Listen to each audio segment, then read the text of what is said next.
Oke, shalom GBI Gilgal. Jangan 5 kali lipat lebih semangat lagi. Shalom semuanya. Sebelum duduk, boleh nggak kita tos kiri kanan, kita bilang aku bersyukur kamu wangi hari ini. Nah, kalau udah baru boleh duduk. Kita ucapkan iman kepada mereka ya. Silakan duduk. Mari kita mulai dengan doa terlebih dahulu sama-sama. Bapak yang baik, kami bersyukur kalau hari ini kami bisa berkumpul bersama dalam keadaan sehat.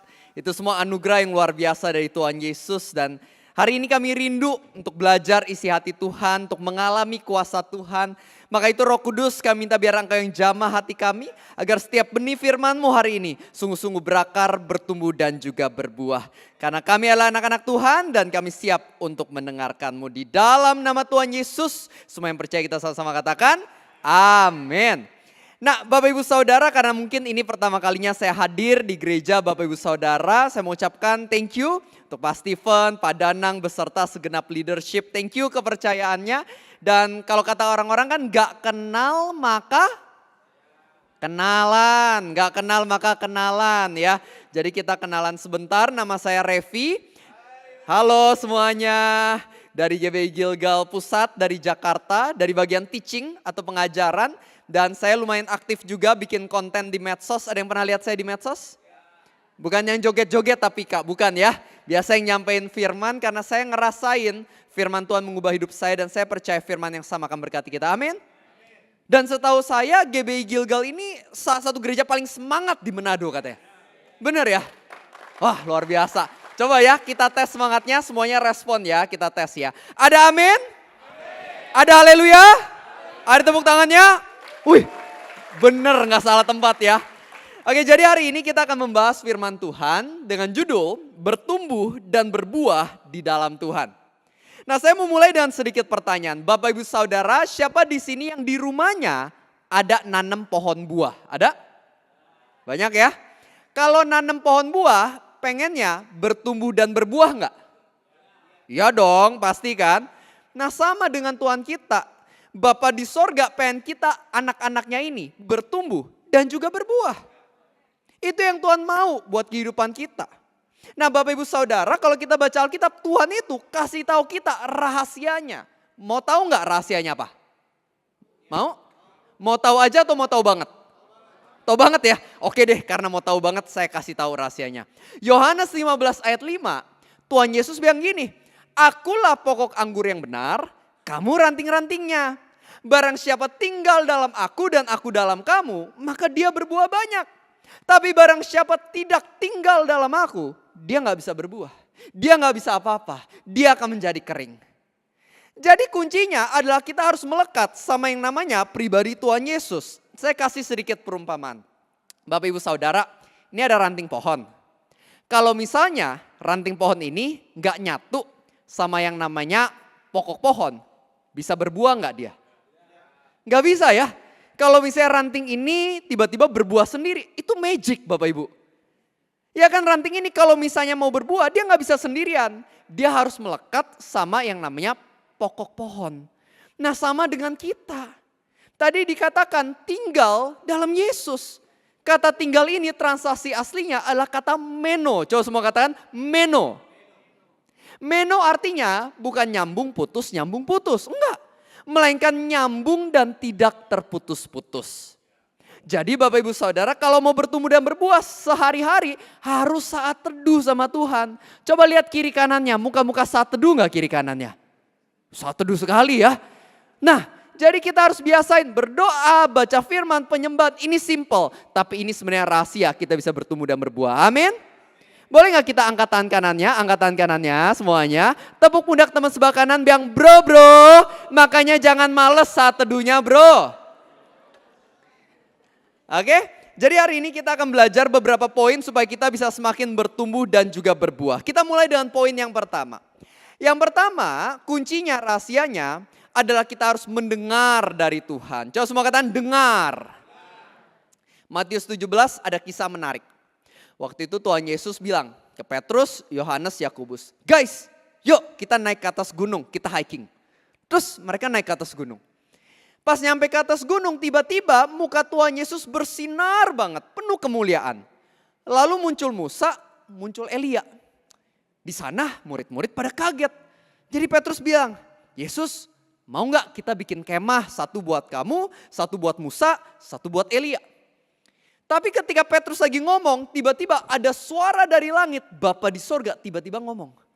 Dia mengatakan seperti ini, inilah anakku yang kukasihi, kepadanya lah aku berkenan. Dengarkanlah dia, listen to him. Menarik ya, ketika Bapa di sorga ngomong dari surga, pesannya intinya waktu itu hanya satu, kamu dengar Yesus. Bapak ibu saudara, kemampuan kita mendengar Tuhan akan menentukan masa depan kita. Penting sekali untuk mendengar, makanya Tuhan Yesus seringkali habis ngajar, dia bilang ke orang-orang seperti ini. Barang siapa memiliki telinga, hendaklah dia mendengar. Bahkan orang Yahudi, orang Israel zaman dulu ya, kalau punya anak nih masih balita, doa pertama yang diajarin bukanlah, Dek doa gini, Tuhan berkati keuangan papa, berkati kesehatan, minta mainan. Enggak kayak gitu. Diajarinnya pertama kali balita Yahudi diajarin gini. Pas kamu doa bilang gini, Tuhan saya mau mendengar. Shema, listen. Itu rahasianya. Bahkan waktu itu ada orang namanya Samuel di Alkitab. Waktu itu mentornya Samuel namanya siapa? Ada yang inget? Budi. Bukan ya, Eli namanya, Nabi Eli. Jadi waktu itu Samuel masih kecil, dia lagi tidur, dia merasa kok kayak ada yang ngomong ya. Dia datang ke Nabi Eli. Bapak panggil saya ya. Nabi Eli bilang enggak, siapa yang manggil, udah tidur lagi. Balik lagi Samuel, tidur lagi. Dia merasa kok kayak ada yang ngomong lagi. Balik lagi ke Nabi Eli. Bapak panggil saya lagi ya. Enggak, siapa yang manggil, tidur lagi. Balik lagi. Tidur lagi, dia merasa ada yang panggil lagi. Dan setelah berkali-kali akhirnya Nabi Eli mikir, ini kayaknya Tuhan nih mau ngomong. Jadi dia bilang gini, Samuel kalau suara itu ngomong lagi, kamu bilang sama dia, Tuhan ini aku hambamu, berbicaralah Tuhan karena aku mendengarkan. Nah jadi sama dengan hidup kita, kuncinya harus mau dengar Tuhan. Contoh deh, saya kan di Gilgal Pusat di Jakarta, bos saya, atasan saya, gembala saya namanya Pastor Juan Mogi. Kalau Pastor Juan ngajakin meeting, saya meeting gak? Meeting. Pastor Juan ngajakin telepon, saya angkat gak? Angkat. Kalau saya mau memajukan Gilgal di Jakarta, ya saya harus dengerin sama atasan saya, gembala saya, baru bisa maksimal. Nah sama, kita ini kan di dunia ciptaan Tuhan, kita juga ciptaan Tuhan. Kalau mau maksimal, ya kita harus mau dengerin Tuhan. Saya kasih sedikit perumpamaan. Boleh saya minta satu orang buat bantu saya? Boleh yang di sana yang tadi ibadah satu bantu saya boleh? Iya, boleh yuk bantu saya? Boleh gak apa-apa? Yuk, bantu saya bentar, gak apa-apa? Boleh? Iya, boleh? Boleh? Yuk kita tepuk tangan yuk buat teman kita ya. Thank you so much sudah membantu saya. Thank you ya. Yuk sini bantu saya sebentar. Thank you ya Kak. Ini MVP. Namanya siapa Kak? Moses. Hati-hati Moses, ada ini. Sini yuk kesini. Nah Moses ceritanya kamu pakai ini. Ini pura-puranya beneran ada lagu ya. Jeduk volumenya pokoknya paling maksimal. Terus kamu sampai joget-joget saking serunya dengerin lagu. Nah coba ya dengerin lagu. Ya silakan dipakai. Nah, sambil joget-joget coba. Nah, jangan liatin saya, liatin aja audiens saya. Dia lagi seru nih dengerin lagu ya. Nah kalau dia lagi seru dengerin lagu kayak gini, anggapnya orang ngomong sama dia gak dengerin. Nah seringkali kita juga kayak gitu, kita seru aja sama hidup kita gak dengerin Tuhan. Padahal Tuhan mau kasih tahu banyak, Tuhan mau kasih tahu janjinya, tapi dia gak dengar. Tuhan mau kasih tahu jodoh yang tepat buat dia. Haleluya, gak bisa dengar tapi. Ya, Tuhan mau kasih tuntunan arahan, dia gak dengar. Karena dia terus asik dengan musiknya sendiri. Nah seringkali gitu, kita juga seperti itu seringkali. Tuhan tuh mau berbicara. God is always speaking. The question is, are you listening? Tuhan itu mau selalu berbicara. Pertanyaan kita tuh mau buka telinga gak buat dengar suara Tuhan tersebut. Makanya Moses kalau mau dengar, makin lama makin ke kiri ya dia ya. Kalau mau dengar dia harus buka dulu, boleh dibuka. Nah dia udah buka, dia udah pasang telinga dia. Pas aku ngomong ke dia, dia bisa dengar, dia bisa tahu. Nah sama halnya dalam hidup kita. Makanya sehari-hari buka Alkitabmu. Datang gereja, ikut family cell. Itu cara kita mendengar dari Tuhan. Amin. Kasih tepuk tangan yuk buat Tuhan kita yang luar biasa. Nah kesini bentar Moses. Taruh dulu, boleh taruh dulu. Ada satu perumpamaan lagi. Nah saya bawa dari Jakarta Moses, lucu gak? Lucu ya Bapak Ibu ya. Nah, Moses coba pakai. Coba pakai, ya pakai dulu. Nah, bisa difoto dulu Bapak Ibu kalau mau foto ya. Nah, Moses boleh nggak kita kesinian dikit. Nah, Moses coba putar-putar 20 kali mandiri, 20 kali.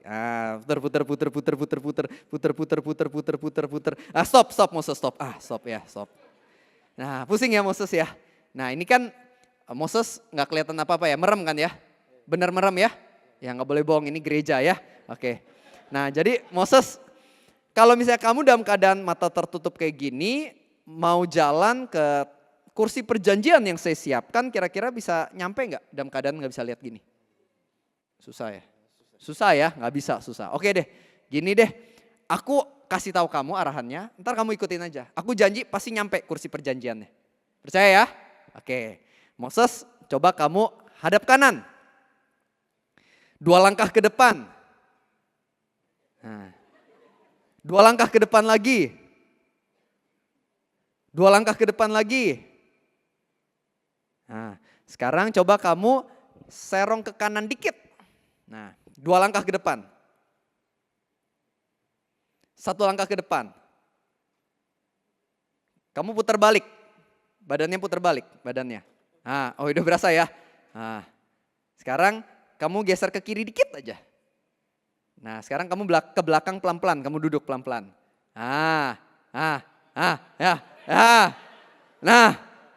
Oke. Oke, yuk kasih tepuk tangan yuk buat Moses. Thank you so much. Silakan boleh duduk lagi. Yuk, thank you ya. Nah, jadi sama halnya dalam kehidupan kita Bapak Ibu Saudara. Kalau dia jalan sendiri, dia bakal tersesat dan mungkin jatuh ke sini. Tapi ketika dia mau buka telinga dan dia mau taat sama yang bisa melihat, dia endingnya nyampe ke kursi perjanjian. Nah, sama halnya dengan hidup kita. Kita tuh bagaikan manusia buta yang gak tahu harus kemana.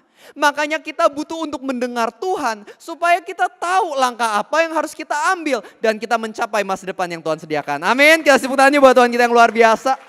Yuk semuanya angkat tangan kirinya. Tepuk pundak Tuhan sebelah kiri bilang sis, dengerin Tuhan makanya. Bukan dengerin lambe turah sis. Oke, itu poin yang pertama. Poin yang kedua yang bisa kita pelajari hari ini. Yang kedua, Tuhanlah yang layak dimuliakan. Tuhanlah yang layak dimuliakan. Jadi di Alkitab waktu itu diceritain Tuhan Yesus mau masuk ke Yerusalem. Dan dia menunggangi seekor hewan. Hewan apa? Keledai. Dan singkat cerita orang-orang menaburkan baju mereka, ranting-ranting pohon. Sambil mereka berseru, Hosana, Hosana. Nah kalau keledainya bodoh, keledainya bakal mikir gini, wih keren banget gue. Pada muja-muja gue, hebat nih gue. Nah itu kalau keledai bodoh. Tapi kalau keledainya pinter, dia tahu. Orang-orang muji-muji, itu bukan muji dia. Melainkan Yesus yang lagi naikin dia. Nah kalau Bapak Ibu orang pintar atau orang bodoh? Pintar dong. Nah kalau kita pintar, ingat. Kalau kita luar biasa, yang hebat bukan kita. Melainkan Tuhan yang bekerja melalui kita. Makanya gak boleh sombong. Saya kasih perumpamaan gini, misalnya ya. Di sini ada pizza. Bapak Ibu Saudara siapa di sini yang suka pizza? Boleh lihat tangan-tangannya yang suka pizza? Wih 30%. Yang lain sukanya apa? Babi ya sukanya ya. Oke. Tadi ada yang suka pizza. Anggap saya bawa ke kalian yang suka pizza. Seneng dong ya? Dibawain pizza gini. Tapi gimana kalau ketika saya buka, wih zong kosong gitu ya. Kecewa nggak? Kecewa ya kan? Kenapa? Karena kita semangat lihat kotak pizza ini bukan karena dusnya. Tapi karena isinya, bener nggak? Kalau ini harganya misal 70.000. Mungkin dusnya cuma 2.000. 68.000-nya itu pizza di dalamnya. Nah sama dengan hidup kita. Bapak Ibu Saudara yang luar biasa itu bukan kitanya. Melainkan Tuhan yang bekerja dalam kita. Amin. Makanya 2 Korintus 4 ayat 7 firman Tuhan mengatakan seperti ini. Harta ini kami miliki dalam bejana tanah liat. Supaya nyata kepada semua orang kuasa berlimpah-limpah ini asalnya dari Tuhan dan bukan dari kita. Jangan sombong. Kalau kita ketemu orang sombong, kita senang atau gak senang? Gak senang dong. Ada nggak di sini yang ketemu orang sombong terus kita gini, ya ampun gemes deh sombong banget. Pengen deh anak gue kayak dia sombong banget. Ada nggak? Nggak ada kan? Kita kan pasti lihat orang sombong kayak gitu ya. Males banget gitu kan. Sama, Tuhan juga nggak suka orang sombong. Di Alkitab ada namanya Nebukadnezar. Dia Raja Babel, raja terbesar, kerajaannya terbesar zaman itu. Pas dia lihat Babel, dia bilang gini, lihat Babel yang aku dirikan dengan kekuatan tanganku dan untuk kemuliaan namaku. Tiba-tiba pas dia lagi sombongin diri, suara Tuhan dari langit muncul. Nebukadnezar, karena kamu lupa bahwa ini semua asalnya dari aku bikin kamu gila 7 masa. Beneran, akhirnya Nebukadnezar tiba-tiba jadi gila selama 7 tahun. Jadi kayak hewan, kerjaannya makanin rumput. Setelah 7 tahun, baru kesadarannya dibalikkan oleh Tuhan. Dan di sana dia bilang, Tuhan maafin saya. Saya baru sadar yang layak dimuliakan adalah Tuhan dan bukan saya. Nah Bapak Ibu Saudara, siapa di sini yang mau gila 7 tahun juga? Ada? Nggak ada dong. Kalau kita pengen hidupnya tetap waras, tetap maksimal, maka kuncinya muliakanlah Tuhan, bukan diri sendiri. Amin. Bapak Ibu Saudara, kalau kita terus memuliakan diri sendiri, kita nggak bisa memuliakan Tuhan di waktu yang bersamaan. Saya kasih sedikit contoh dari pengalaman saya. Dulu saya pernah diundang ke sebuah wedding, pernikahan dari teman saya. Udah saya duduk gitu kan, makan meja. Nah kebetulan yang duduk sebelah saya, itu teman sekolah saya yang lain. Udah 7 tahun nggak pernah ketemu. Ketika ketemu ya udah ngobrol-ngobrol dan saya udah terbiasa. Kalau ketemu orang, saya pasti sisipkan sedikit-sedikit tentang Tuhan pasti. Jadi saya cerita tentang Tuhan sedikit-sedikit dan habis itu dia minta nomor HP saya. Ya udah saya kasih. Kebesokannya banget tiba-tiba orang ini dia chat saya dan ngajakin saya ketemu makan. Saya bilang oke, boleh saya bisa. Ketika makan saya cukup kaget karena tempatnya ternyata private sekali dan juga baru duduk, belum datang makanan, baru duduk. Dia bilang gini, kita mulai dengan doa dulu yuk. Rohani sekali ya kan. Singkat cerita setelah berdoa, dia tarik nafas dalam. Dan dia mulai cerita. Dia cerita bagaimana dosanya sangat amat besar. Dia cerita bagaimana karena dosa-dosanya hidupnya hancur berantakan luar biasa. Singkat cerita ya udah saya doain dia. Dia nangis-nangis sambil doain dia cerita, dia nangis-nangis. Singkat cerita saya bilang saya mentor kamu ya. Jadi sehari-hari ya saya suka telepon dia, saya ngajakin ketemu, makan, ngopi, gereja bareng, komunitas bareng. Dan singkat cerita puji Tuhan setelah 1,5 tahun orangnya benar-benar bertobat. Dan hari ini dia pelayanan di gereja, bahkan tahun depan dia bakal jadi ketua family cell. Ya tepuk tangan buat Tuhan kita yang luar biasa. Nah tapi intinya apa sih? Ketika ketemu saya ceritanya bukan kemuliaan saya, tapi kemuliaan Tuhan. Kalau saya pas ketemu dia cuma sombongin pencapaian-pencapaian saya, mungkin dia gak akan terberkati. Justru kesel dan mungkin iri hati, dia gak akan berubah, gak akan kenal Tuhan. Tapi ketika saya pakai waktunya untuk ceritain kehebatan Tuhan, di situ dia mulai tertarik kenal Tuhan dan akhirnya itu mengubah hidup dia. Jadi sama dalam hidup Bapak Ibu Saudara, mulai hari ini janganlah jadi orang yang sombong. Tapi jadilah orang yang mau menceritakan kemuliaan Tuhan kepada sesama. Amin. Kita angkat tangan kanan lagi yuk, angkat tangan kanannya. Tepuk pundak teman sebelah kanan, kita bilang bro, jangan sombong-sombong makanya bro. Oke, itu poin yang kedua. Poin yang ketiga yang bisa kita pelajari hari ini Bapak Ibu Saudara. Poin yang ketiga adalah kita perlu murah hati. Ada sebuah kisah. Waktu itu ada seorang, kita sebut aja namanya si Anton ya, si Anton. Oh di sini ada juga Anton ya, tapi bukan Anton di sini baik, ini Anton tempat lain ya. Jadi si Anton ini waktu itu dia udah mau flight di bandara, dia ke coffee shop dulu, dia beli kopi dan beli sebuah kotak kecil berisi donat-donat kecil dia beli. Terus dia mau duduk nih di food courtnya, tapi rame banget. Anggapnya begitu rame, begitu penuh, jadi dia cari singkat cerita ketemu nih. Sebuah meja kecil, udah ada orang yang duduk, tapi seberangnya kursinya masih kosong gitu. Jadi dia harus share meja waktu itu. Ya udah, dia ke sana, dia taruh kopi dia taruh barang-barang dia dan singkat cerita dia duduk, dia minum kopinya tersebut.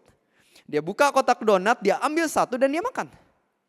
Terus orang yang di seberangnya si Anton ini, tiba-tiba dia meluruskan tangannya, mengambil donat dari kotak itu juga, dan memakannya juga. Ketika si Anton lihat itu, hatinya panas langsung. Ini orang gila banget. Donat gue dicolong sama dia. Panas hati dia. Tapi dia pikir udahlah gue gak usah marah-marah. Kalau gue marah-marah takutnya dia marah balik malah ribut di bandara. Udahlah gue diem-diem aja. Tapi singkat cerita si Anton tarik itu kotak donat sedikit lebih dekat ke sisinya. Dia buka kotak itu, dia ambil lagi, dia makan lagi donat kedua. Ternyata orang yang di seberangnya meluruskan tangannya lebih jauh. Tarik kotak itu ke sisi dia. Dia buka, ambil donat, dia makan. Dia geser lagi ke arah Anton. Makin emosi si Anton.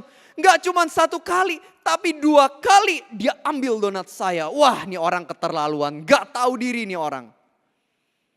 Gak lama kemudian si orang ini dia lihat jam tangannya, sepertinya dia udah harus berangkat. Jadi dia ambil lagi kotak donat itu, dia buka, dia ambil satu, dia kopek jadi setengah. Setengah dia taruh mulut dia, setengah dia taruh di kotak itu. Dia geser lagi ke Anton, terus dia senyum, dia lambain tangan dan dia pergi. Si Anton makin emosi dia. Nih orang benar-benar keterlaluan banget. Gile, itu setengah sih gue udah gak mau makan lagi. Tuh tangan pasti penuh bakteri, penuh infeksi, penuh virus. Wah, gue udah gak mau makan lagi. Akhirnya dia lihat jam, si Anton juga udah harus berangkat. Jadi si Anton abisin kopi dia berdiri. Dia ambil tasnya yang dalam keadaan terbuka dan dia lihat ke dalam. Ternyata kotak donat dia ada di dalam tasnya dia. Ternyata itu bukan kotak donatnya si Anton, tapi punya orang itu. Ternyata pencuri donatnya bukan si orang itu, melainkan si Anton ternyata. Bapak Ibu Saudara, seringkali begitu pula dalam hidup kita. Kita seringkali komplain ke Tuhan, Tuhan kenapa kamu ambil uang saya? Kenapa kamu ambil jabatan saya? Kenapa kamu ambil keluarga saya? Kita lupa pemiliknya bukan kita, melainkan Tuhan. Seringkali bukan Tuhan yang mengambil dari kita, melainkan kitalah yang mengambil dari Tuhan. Makanya hari ini kita harus mengerti bahwa pemilik segalanya adalah Tuhan. Yakobus 1 ayat 17 dikatakan, semua pemberian yang baik dan anugerah yang sempurna asalnya dari atas, yaitu Bapa segala terang. 1 Tawarik 29 ayat 14 dikatakan, siapa aku Tuhan, siapa bangsaku, sehingga kami bisa memberikan persembahan sukarela. Sebab dari tangan-Mu lah semua pemberian kami kepada kamu. Bapak Ibu Saudara, hari ini ingat kenapa kita bisa murah hati. Karena semua yang kita punya kan dari Tuhan. Kalau Tuhan minta kita memberi, ya kita memberi. Saya kasih perumpamaan gini, misalnya kita kerja di sebuah tempat, sebuah perusahaan. Terus atasan kita kasih 500.000. Atasan kita bilang gini, nih 100.000 ongkos kamu pergi. 400.000 buat kamu beli kado buat tamu kita.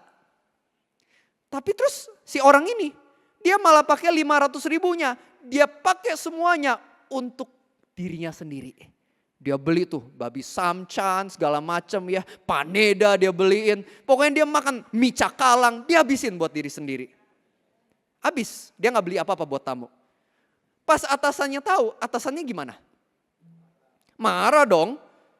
Mana ada atasannya yang lihat, 500.000-nya kamu habisin buat diri sendiri. Ya udah deh nih 5 juta bonus buat kamu. Ada nggak? Nggak ada. Atasannya pasti kesel. Loh ini udah saya percayakan, kenapa nggak dipakai dengan seharusnya? Nah sama, yang kita punya ada bagian yang Tuhan pengen untuk kita nikmati. Tapi ada bagian Tuhan cuma titipin buat kita salurkan, buat memberi. Saya mau sedikit perumpamaan, boleh saya minta 1 orang buat bantu saya? Siapa ya volunteernya? 1 orang yang udah disiapkan? Boleh yuk 1 orang maju ke depan. Nah siapa? Ya, siapa? Boleh? Yuk kita tepuk tangan yuk buat teman kita ya. Nah kesini sebentar. Kita sedikit ilustrasi. Kalau kita baca Alkitab dikatakan seperti ini. 1 Korintus 9 ayat 7. Marilah kita memberi dengan sukarela. Bukan dengan paksaan dan bukan dengan sedih hati. Sebab Tuhan mengasihi orang yang memberi dengan sukacita. Nih misalnya ya, siapa namanya Kak? Fabio. Oke, misalnya saya kasih kado ke Kak Fabio. Tapi saya marah-marah ngasihnya. Nih Fabio buat kamu. Kamu miskin gak ada duit, makanya nih gue kasih, lu repotin gue aja, gue buang-buang duit gue jadinya buat lu. Nyebelin. Seneng gak dapetnya? Gak seneng ya? Mau dibuang ya rasanya ya? Kita juga males kan? Kalau lu memberinya marah-marah, mending gak usah kasih sekalian. Ya gak sih? Lebih seru kalau ngasihnya gini nih. Ngasihnya bye-bye sukacita. Fabio, ini buat kamu. Aku tahu kamu tuh orangnya suka musik kan. Nah kamu suka joget-joget kan. Nah ini biar di rumah kamu asik dengerin lagu, kamu bisa joget-joget. I love you bro, gue pengen lu bahagia. Ya, God bless you. Lebih seneng gak? Lebih seneng. Sama loh. Orang lain, Tuhan. Mereka lebih senang kalau kita memberi bukan dengan paksaan, tapi dengan sukacita. Amin. Kasih tepuk tangannya buat Tuhan kita. Fabio jangan kemana-mana dulu, boleh nggak? 3 teman lagi yuk, maju ke depan. Siapa lagi volunteersnya? 3 orang lagi. Yuk. Oke, 2, 1 lagi. Oke, yuk kita maju ke depan. Sini Fabio, kita ke tengah sebentar. Fabio bantu saya ya. Nah, jadi bisa di sini berbaris, di sini berbaris. Berempat, ayo silakan. Untuk memudahkan kita, ini namanya A, B, C, sama D ya. Nah ceritanya, singkat cerita mereka ini masing-masing dapat berkat dari Tuhan. Anggap aja ini satunya $100 ya Bapak Ibu ya. Nih $100 buat kamu, nih $100 buat kamu juga. Nah, $100 buat kamu, $100 buat kamu. Singkat cerita si A mikir gini, ya kalau misalnya gua kasih $100 gua ke si B, ntar gua miskin lagi. Udah saya nggak mau ngasih. Si B juga mikir gitu. Kalau saya kasih ke si A, terus saya miskin juga. Udah, saya nggak mau ngasih. Endingnya A dan B sama-sama punya $100. Itu A dan B. C dan D bedanya gini. Si C mikir, si D, dia sahabatku. Aku sayang sama dia, aku pengen dia happy. Aku mau kasih $100 ku, kamu kasih $100-nya. Nah si D sama, dia mikir gini. Si C, dia juga sahabat saya. Dia my bro for life. Saya juga memberikan yang the best buat dia. Kamu kasih $100 kamu juga buat dia. Endingnya C dan D sama punya $100 juga. Jadi mereka semua punya $100. Tapi bedanya gini, si A dan B hatinya busuk. Tuh, busuk banget gak? Kenapa? Karena mereka tahu hidup mereka sama ini gak jadi berkat. Dan gak ada yang mau memberi ke mereka. Hidupnya rasanya sendirian, alone. Tapi si C dan D hidupnya lebih bahagia. Tuh lihat muka-mukanya bahagia banget ya. Karena mereka tahu hidupnya udah jadi berkat buat orang lain. Dan ada orang lain yang mau memberi ke mereka tanpa mereka minta. Hidupnya lebih bahagia. Makanya firman Tuhan mengatakan seperti ini. Kisah para Rasul 20 ayat 35. Lebih berbahagia memberi daripada menerima. Amin. Kasih tepuk tangannya buat Tuhan kita yang luar biasa. Silakan boleh duduk lagi. Terima kasih Kak dibalikin, saya udah deg-degan takut diambil ya. Silakan boleh duduk lagi ya. Nah jadi begitu pula dalam kehidupan kita Bapak Ibu Saudara, marilah kita menjadi orang-orang yang sadar. Tuhan sudah menyediakan, maka itu jangan takut kekurangan. Tuhan bisa mengubah apa yang kelihatannya kurang, jadi berkelimpahan. Pada Yohanes 6 ketika ada 5.000 orang-orang yang gak punya makanan. Tuhan Yesus bilang ke murid-muridnya, kamu cari aja apa yang ada padamu. Ketika mereka bawa 5 roti dan 2 ikan, dan mereka bilang ini gak cukup. Yesus bersyukur dan membagikannya, mukjizat terjadi. 5.000 orang makan sampai kenyang, bahkan sisa 12 bakul. Apa yang kelihatannya gak cukup, berubah jadi lebih dari cukup. Begitu pula dalam hidupmu, kalau Tuhan yang utus, Tuhan juga yang urus. Kalau Tuhan kasih visi, Tuhan kasih provisi. Kalau Tuhan kasih yang namanya panggilan, Tuhan juga yang memberikan kemampuannya. Amin. Kita angkat tangan kiri yuk, angkat tangan kirinya, angkat tangan kirinya. Tepuk pundak teman sebelah kiri bilang sis, makanya murah hati sis. Apalagi ke gue sis. Saya tutup dengan satu cerita terakhir Bapak Ibu Saudara, one last story. Dan ini adalah sebuah kisah nyata, sebuah true story. Ada seorang di Amerika namanya Chuck. Dan si Chuck ini dia pindah rumah ke sebuah perumahan baru. Namanya perumahan baru tentu banyak tetangga-tetangga baru. Dan dia ketemu dengan satu opa-opa umurnya sekitar 70 tahun. Dan ketika ketemu dia merasa Roh Kudus ngomong di hati dia, kamu pergi dan ngobrol sama dia. Tapi si Chuck berpikir udahlah gak usah. Saya juga orangnya introvert, saya gak suka ngomong sama orang baru. Saya juga sibuk banyak kerjaan, gak usahlah ketemu dia. Dia pikir seperti itu. Dan singkat cerita ya udah dia gak pernah ngobrol sama si opa-opa ini. Sampai suatu hari dia dapat kabar opa-opa ini meninggal dunia. Tapi dia pikir ya udahlah mungkin kan udah usia tua juga. Namanya juga 70 tahun kan. Beberapa hari kemudian dia lagi nyuci mobil di depan rumah. Ada tetangga lain, seorang agen properti.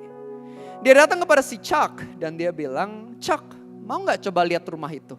Rumah yang ditinggal sama si Opa itu lagi dijual. Siapa tahu kamu tertarik beli.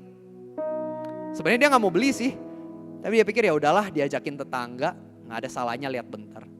Dia masuk ke dalam rumah si Opa ini dan dia ngeliat sesuatu yang sangat unik. Di tengah ruang tamunya ada sebuah karpet di mana tengahnya bolong. Jadi dia nanya ke si agen properti ini, Bu, ini kenapa tengahnya bolong? Ini tuh emang desainnya gini ya, ini art ya. Terus si ibu ini bilang, loh kamu gak tahu kenapa si Opa meninggal? Si Chuck bilang, oh karena usia tua kan? Dan si ibu-ibu ini bilang, enggak bukan. Dia meninggal karena dia bunuh diri. Dia tembak dirinya sendiri di area ini, makanya bolong ini tempat. Di sana si Chuck langsung balik ke rumah. Dia berlutut dan nangis di hadapan Tuhan. Karena dia merasa Tuhan ngomong gini ke dia. Orang itu lagi membutuhkan aku. Dan aku mau kirim kamu untuk menolong dia.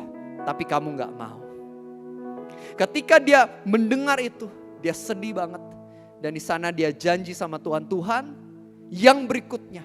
Kalau misalnya Tuhan utus saya, kirim saya, berbicara ke saya buat jadi berkat.